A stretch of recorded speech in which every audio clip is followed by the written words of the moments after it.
Let's dive into overcoming common objections. This video is going to be used almost every single day. Do not skip it. The idea of watching this over and over and over again is for you to get these responses, these rebuttals to the common objections, like water off a duck's back.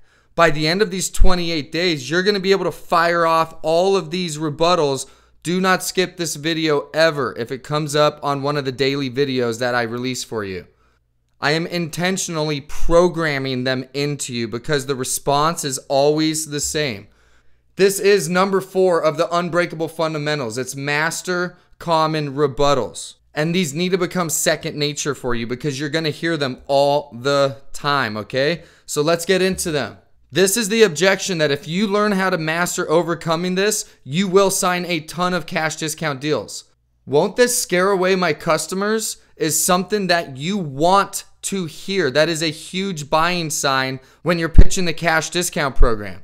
The tips that I have that I'm going to go over right now are feel, felt, found. You want to always have your favorite testimonial video ready to play on your phone. So as soon as you unlock the screen, it's already pulled up. Or if you don't want to do a specific video, pull up our testimonial library. It's going to help you on this rebuttal. And then I'm going to give you a great example on the bridge to close. So you explain how the cash discount program works and you're going to implement it in their business. And they say, but won't that scare away my customers? You know, that is exactly what everybody says when they first hear about this program. And honestly, every one of our happy customers that's on this program felt the exact same. Because what we've found out over the last 5+ years doing this program is it's just not scaring away customers like that natural reaction that I had, our clients had. And we can totally understand that natural instinct of worrying about, will this scare away my customers? But again, we've been doing this over 5 years. So if this program was scaring away everybody's customers, obviously we wouldn't still be doing it. We certainly wouldn't still be in business. It just wouldn't be logical for us to be doing a program and putting people on month to month and giving free equipment out if the program was going to harm their business. They would just leave. We wouldn't be doing this anymore. And that's exactly why we've documented this via our testimonials. So I'm not going to sit here and press play on 10 videos, but just check this one out. Every single one of our happy clients will tell you their self. Don't take my word for it. These videos, they all say what you just said. But the difference is they were willing to try it out. And then what they found out was all they did was get rid of this huge bill and it didn't scare away their customers. Here, let me show you real quick. Then I'll either play a testimonial video without asking, just press play because it's ready to go, or I'll just show them the testimonial library and I'll go to the bridge to close. Whether I played a video or whether I show the testimonial library, once the video is done, I'll go into my bridge to close and say, as you can see, your concern about scaring away customers is absolutely normal. Everybody that is happy on this program felt the exact same way. The difference is, after seeing what I just showed you, they were willing to give it a shot in their business. Again, we're not locking you in. I'm not even selling you anything here. If you run this program for 30 days, I promise you, you will not be calling asking for your bill back. What is there to lose? Just give it a shot. Where would you like me to get this set up for? Are you a corporation or are you a sole proprietor?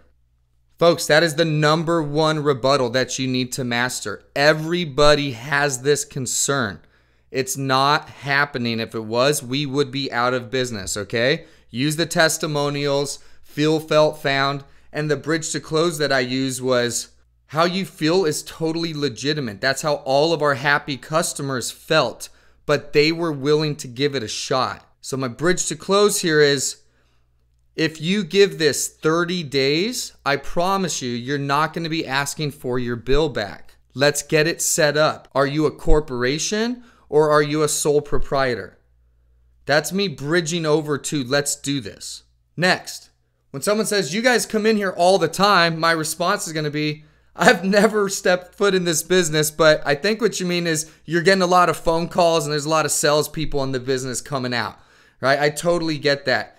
If I can get rid of the fees that you pay to accept cards and offset inflation, that's what I'm here to talk about. It takes me less than 2 minutes to go over it. And if you're not into it, I'll get out of here. All I want to do is get this information out, man. It's not a big deal if you don't want to sign up with me. Okay, everyone comes out, they want to see your bill, and they want to save you money. Okay, if we were to do business, you wouldn't have that bill anymore. And it's just my job to go over it and show people what it is. It takes me 2 minutes and then I get out of here. So look, boom, boom, boom, I'm into my pitch. Next up, I'm in a lease. I can't get out of it. I've tried. A lot of people have wanted to switch in the past and they found out in the process of switching that they were in a lease. So the 2 tips on this is you've got to explain the difference between there's a lease contract and then the processors, some of them have contracts. 2 totally different scenarios. And then the second thing is you always want to reference back to the would you pay for a dead horse if it put XYZ amount in your pocket. So when someone says I'm in a lease, I can't get out of it, I've tried.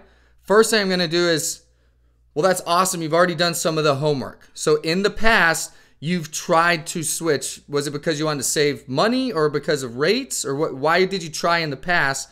Secondly, that's great that it's a lease because you don't have to cancel that in order to do business with a different processor, right? What that means is that leasing company, all they're doing is collecting a monthly payment for the machine. They don't care who you process with. They just want their, 50 or 60 bucks or whatever your lease amount is for that terminal.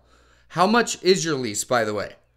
All right, 50 bucks. All right, so this program I'm going over, we get rid of the processing fees that you have, right? So right now you're paying, what are you paying roughly right now? Like $400, $500 a month? $700, okay. You're paying $700 a month. So you don't need to cancel the lease. If you could pay $50 for that terminal, right? Kind of like paying for a dead horse, but you saved $650, $700. I mean, you would pay $50 to save $650 or $700 all day, right? All right, that's what we're talking about here because the lease doesn't need to be canceled. It's very expensive to do that. I agree with you. Just pay for the dead horse and it's going to put all that money back in your pocket. Next one up. I've been screwed every time I switch. You guys are all the same. Obviously, they've been through the merchant sales cycle many times. The first thing you need to do is agree with them. The next thing you need to do is really double down and pound on the core model. You have to make things logical. You have to kill objections. You kill objections by making it so illogical that their initial thought process, it makes any sense whatsoever.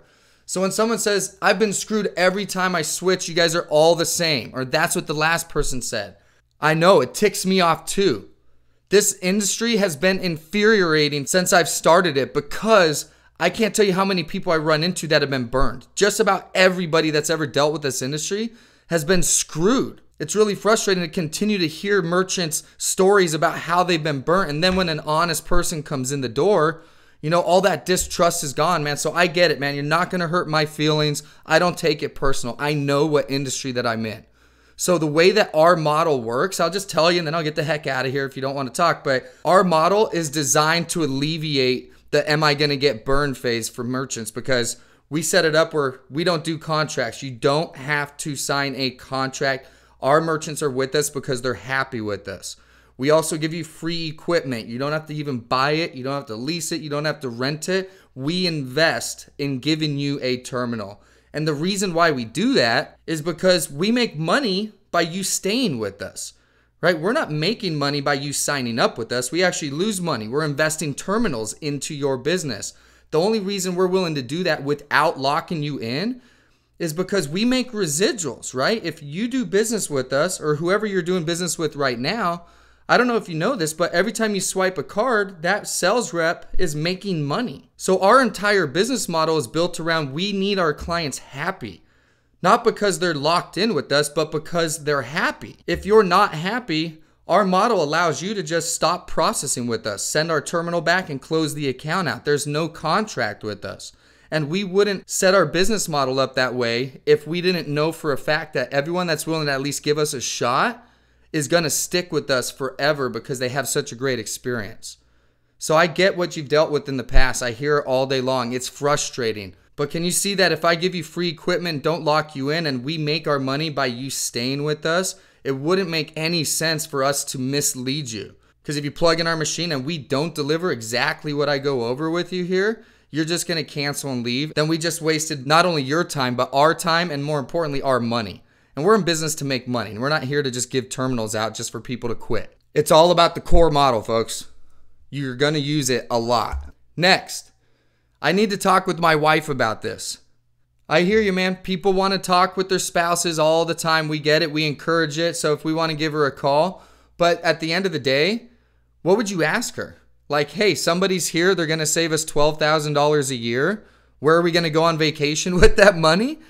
Is that like, what are you actually going to ask? We're talking about getting rid of this huge bill here. Call her, please. She's going to ask why you called. Of course she wants to save $12,000 a year. What's her name? Can we get her on the phone? So with this one, I'm going to joke. I'm totally going to joke like, hey, honey, we're going to save X amount of money. Where are we going to go on vacation with it? Is that what you're going to ask? Like, of course your wife's going to want to put that money back in your business.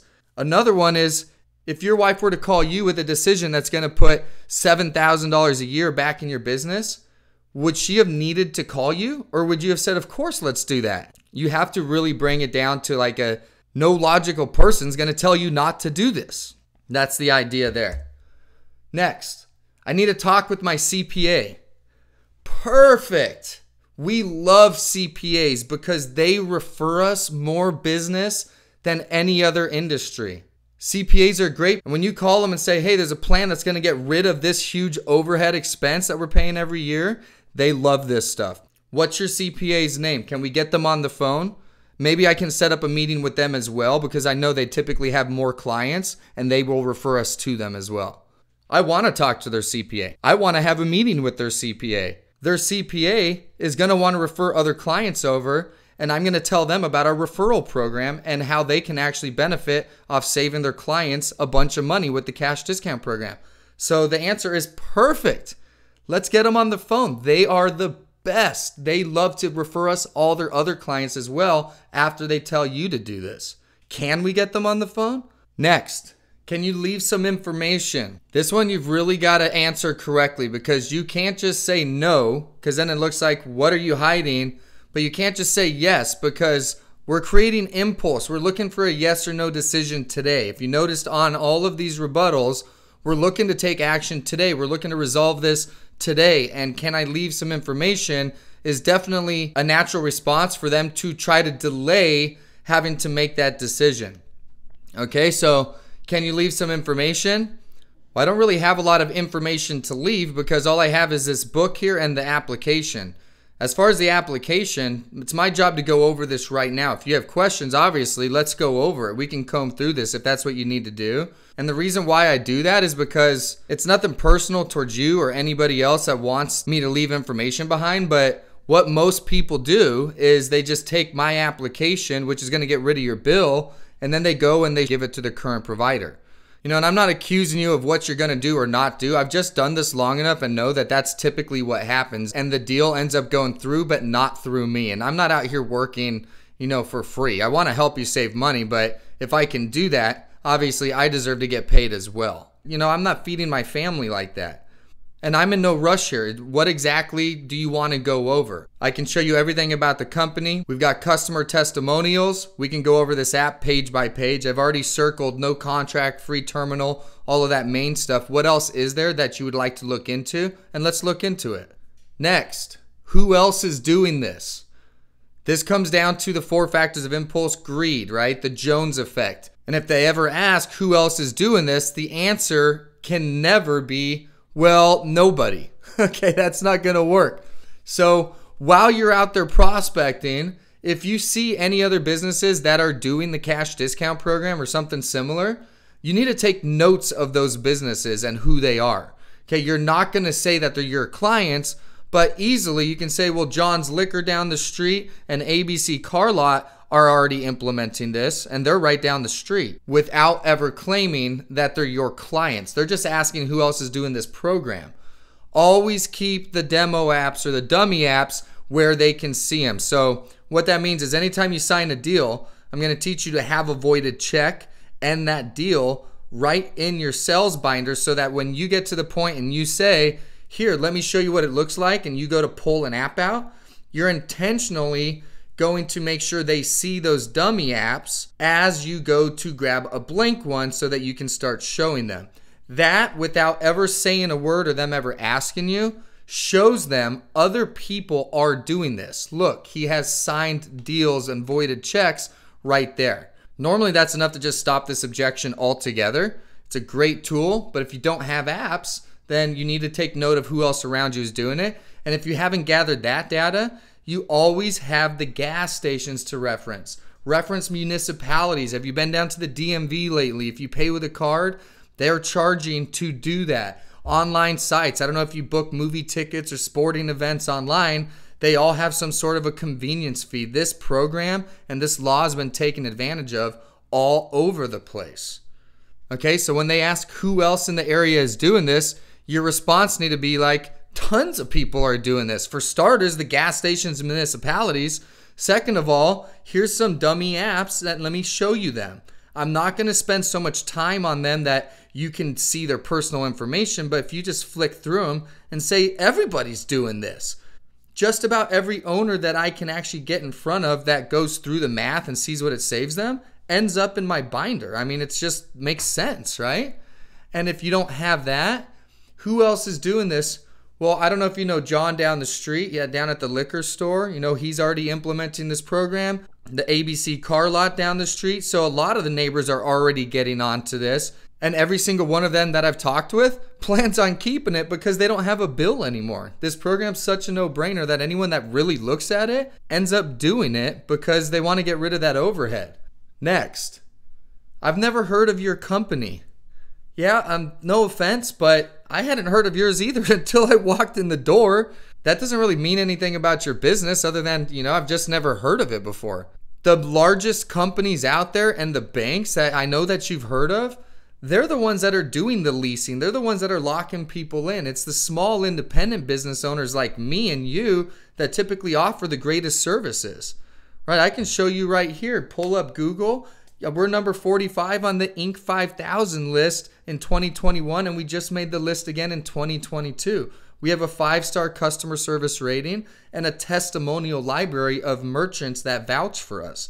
So I get it that you haven't heard of us, but that doesn't mean that we don't have a great product and everything that I'm showing you in writing isn't going to be delivered to you. Next, very easy one. Oh, I'm happy with my current provider. We're good. We've got really good rates right now. I get it, and I'm glad that you're with a company that you're actually satisfied with. Not everyone in the industry can say that about their provider. But you do have rates right now, right? Like when you accept cards, you are getting a bill at the end of the month. You have processing fees. So as much as I can respect you getting good service, no rates is significantly better than good rates, right? I'm sure they're good. But wouldn't you want to get rid of good rates down to nothing if you could? And then ask them for more information. So other than just good rates, what is it that you look for in a processor? Because with us, you're not going to even have rates. Like, let's just forget about that. I'm not even going to ask you for a bill. We're not even going to talk about rates because you won't have them. But what else about your provider, like our 5-star customer service rating, our hold times under 12 seconds, are things like that important to you as well? Because I can show you all of that stuff. That's actually what our company's known for. So if you had no rates plus you got this great service and a great experience, that'd be good for business, right? And those right there, folks, are the common rebuttals that you need to master. Mastering common rebuttals is the key to increasing those targets you're finding to actually closing deals. Every single person you sign up has concerns. Every target you ever talk to is going to throw some of these at you. In particular, won't this scare away my customers? I'm telling you, that is the number one most common thing that you're going to have to get really good at overcoming. And when you practice these and you're out there in the field, like I know you are, and you're getting these things all the time, after you practice the answer, they just become second nature. And that's the whole point. And that's why I send you out in the field immediately. And that's why these videos about overcoming common objections and mastering the rebuttals to them are going to be talked about on an almost daily basis throughout this course. It's not because you didn't watch this video once. It's because watching this once isn't enough. You need to pound it and ingrain it in you until they become second nature. By the end of this course, we're still going to be discussing overcoming common rebuttals. We're going to be practicing them over and over. But by the end of the course, as I'm doing them on these videos, you're going to be saying them out loud as well because they're so embedded in you. When it comes up in the real world, when you're actually talking with a merchant, you'll be able to just respond to it smoothly and move on in your pitch. Mastering common rebuttals truly is the key to increasing your closes.